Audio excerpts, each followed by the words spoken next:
Today's Russian newspapers focus on Donald Trump's latest push to end the war in Ukraine. The original 28-point draft peace plan is widely interpreted in the West as benefiting Moscow. What's interesting is that in the papers here this morning, there seems to be a lot of scepticism in Russia that this round of diplomacy is actually going to bring results, plus a lot of finger-pointing at Kiev and at Europe. Moskovsky Komsomolets sounds uncompromising. The chances of Ukraine's leadership signing a peace plan this week by Thanksgiving are minimal. And if an agreement is signed, it won't be executed on the ground, since this is only possible if there are occupational patrols on the streets of Kiev. So we continue fighting.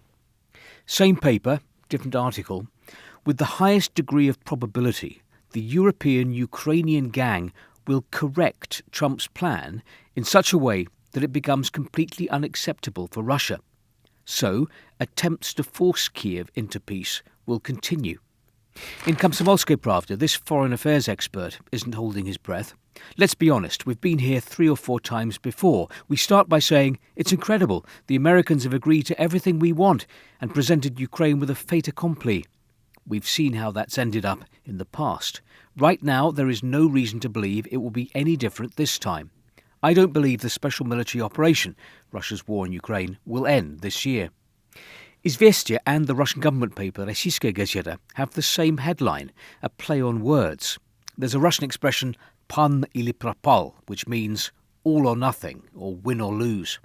Well, here they add one letter to turn pan into plan. So you get plan ili propal. And you get scepticism again.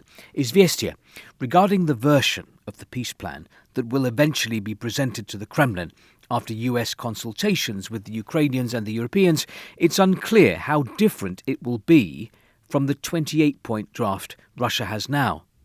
What's more, once again, there is a considerable risk of disruption to the negotiation track.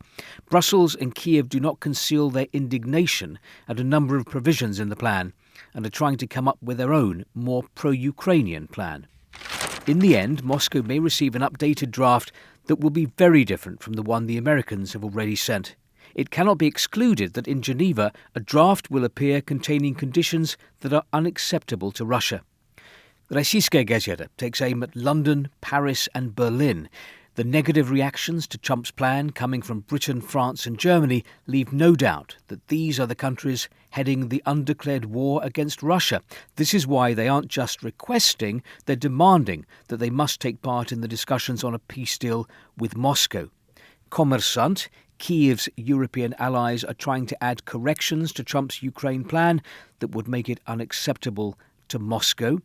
In Nezavisima Gazeta, a political analyst predicts that ultimately an agreement of some kind or another will be signed.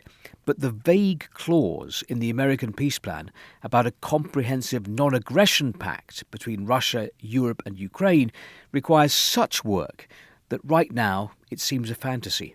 A future clash is inevitable, unless during the breather one of the participants is so weakened by internal turmoil that it exits the battlefield without war.